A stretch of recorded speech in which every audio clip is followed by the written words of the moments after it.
Selamat datang kembali di channel Nusa Edu. Lihat, dengar, dan berpikirlah. Ada yang sudah dengar kabar kenaikan iuran BPJS? Ya, per tanggal 5 Mei 2020, Presiden Indonesia resmi menandatangani Peraturan Presiden atau Perpres nomor 64 tahun 2020 tentang perubahan kedua atas Perpres nomor 82 tahun 2018 tentang jaminan kesehatan. Drama penuh pro kontra akan kembali terjadi akibat keputusan tersebut.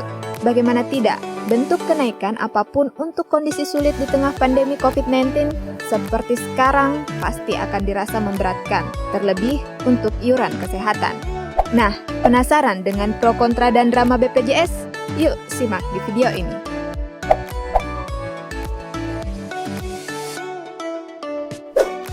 Tapi sebelum lanjut, jangan lupa klik subscribe dan lonceng notifikasinya agar kamu tetap terhubung dengan informasi-informasi edukatif lainnya dari channel kami.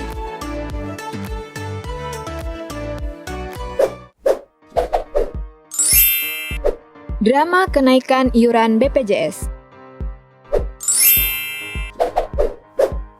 Naiknya iuran BPJS yang harus dibayarkan tiap bulan oleh peserta bukanlah kali pertama diusulkan. Pada tahun 2018, Presiden Joko Widodo menandatangani Perpres nomor 82 tahun 2018 tentang jaminan kesehatan, di mana besaran iuran BPJS Kesehatan saat itu adalah kelas 3 Rp25.500, kelas 2 Rp51.000, sementara kelas 1 Rp80.000. Setahun setelahnya, pemerintah kembali mengeluarkan Perpres nomor 75 tahun 2019 tentang jaminan kesehatan, di mana besaran iuran naik untuk tiap kelasnya. Kelas 3 Rp42.000, kelas 2 Rp110.000, sementara kelas 1 mencapai Rp160.000. Membebani? Tentu, sebab kenaikannya mencapai 2 kali lipat dari beban iuran sebelumnya. Lewat Komunitas Pasien Cuci Darah atau KPCDI, masyarakat Indonesia menggugat hingga melahirkan keputusan yang memihak rakyat.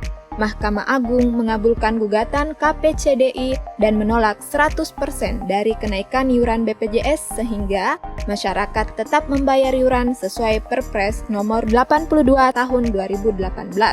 Akan tetapi, tepat pada tanggal 5 Mei 2020, Peraturan Presiden atau Perpres nomor 64 tahun 2020 tentang perubahan kedua atas Perpres nomor 82 tahun 2018 resmi ditandatangani oleh Bapak Joko Widodo.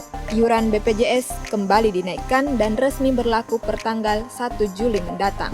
Jika Anda yang sudah terdaftar sebagai peserta aktif BPJS, mulai sisihkan budget bulanan lebih dari biasanya, karena iuran kelas 1 naik menjadi Rp150.000, kelas 2 akan naik menjadi Rp100.000, dan kelas 3 menjadi Rp42.000, yang berarti kenaikan hampir menyentuh angka 100%. Pandemi, PHK, dirumahkan, kelangkaan bahan pangan, krisis, hutang, dan sekarang kenaikan iuran BPJS. Sepertinya memang tidak akan ada keputusan yang benar-benar tepat untuk kondisi seperti saat ini.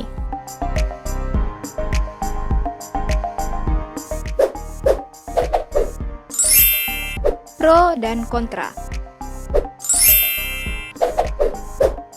Pro kontra terkait iuran BPJS pasti tak bisa terelakkan.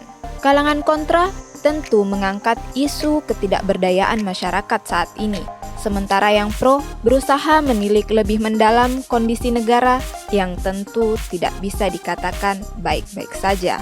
Kritik datang dari Wali Kota Solo Hadi Rudiatmo yang menyatakan kebijakan tersebut kurang tepat untuk saat ini dan mempertanyakan opsi menunggu hingga anggaran berikutnya atau sampai pandemik selesai, setidaknya sedikit mereda.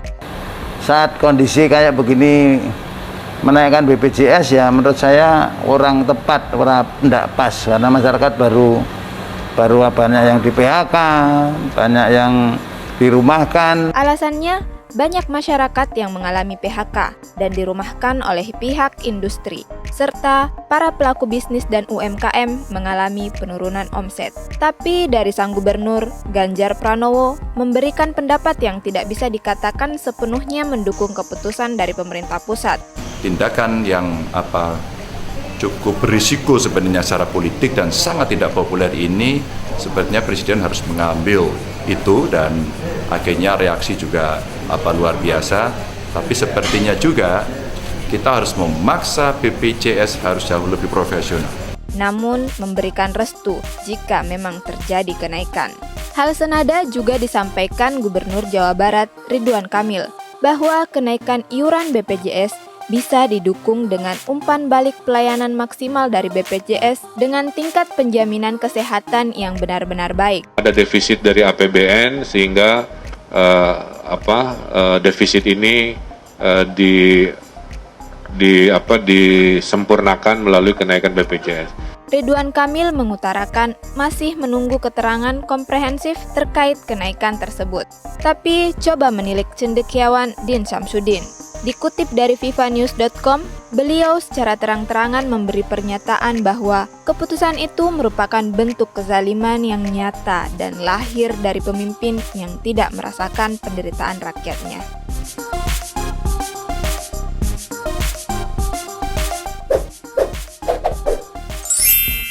Apa kata BPJS? Pro kontra akan terus bergulir dengan cara yang sama. Tapi, apa kata BPJS? Direktur Utama BPJS Kesehatan, Fahmi Idris, menegaskan keputusan pemerintah menaikkan iuran peserta sesuai Perpres nomor 64 tahun 2020 masih dalam koridor keputusan Mahkamah Agung. Dilansir dari Detik Finance, Fahmi menjelaskan dalam putusan MA nomor 7/P/HUM/2020 memberikan 3 opsi kepada pemerintah untuk menindaklanjutinya, yaitu mencabut, mengubah, atau melaksanakannya. Kalau kita lihat artinya, Pak Jokowi masih dalam koridor, yaitu dalam konteks mengubah. Sebetulnya tidak betul kalau pemerintah tidak memperingati, kata Fahmi dalam video conference Jakarta Kamis 14 Mei 2020 lalu.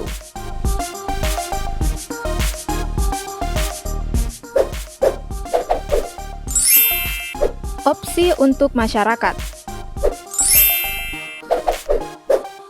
Adanya Perpres ini disambut kembali dengan protes. Sekjen KPCDI Petrus Herianto siap menggugat kembali keputusan pemerintah tersebut.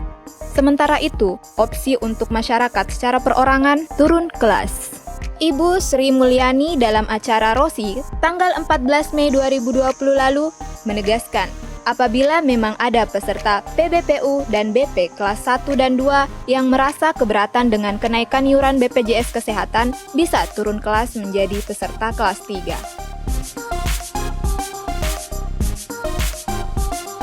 Itu tadi sejumlah pro kontra dan drama seputar kenaikan iuran BPJS Kesehatan. Keputusan ini bagi pemerintah bagai memakan buah si malakama. Di satu sisi, pemerintah membutuhkan dana untuk menanggulangi beban defisit di tubuh BPJS yang kini sudah menembus angka 4,4 triliun rupiah. Di sisi lain, tentu pemerintah akan menelan protes keras dari masyarakat, terlebih di waktu tidak tepat seperti sekarang ini, saat banyak warga terimbas pandemi COVID-19 baik dari kesehatan maupun perekonomiannya. Belum lagi bias yang dimunculkan di tengah masyarakat. Kemana anggaran kesehatan, uang hasil pinjaman, atau bahkan pengalihan dana kartu prakerja? Dan tentu banyak lagi statement ambigu yang bermunculan tanpa bisa dibendung. Namun satu hal yang pasti, bahwa keputusan tersebut mencerminkan pemerintah benar tak memiliki dana yang cukup untuk mengatasi permasalahan yang ada, terutama di sektor kesehatan. Sekian dulu video kali ini, jangan lupa like dan komen kalau video ini bermanfaat dan memberimu informasi edukatif. Sampai jumpa dan ingat, segera bayar tunggakan BPJS-nya. Salam di rumah aja.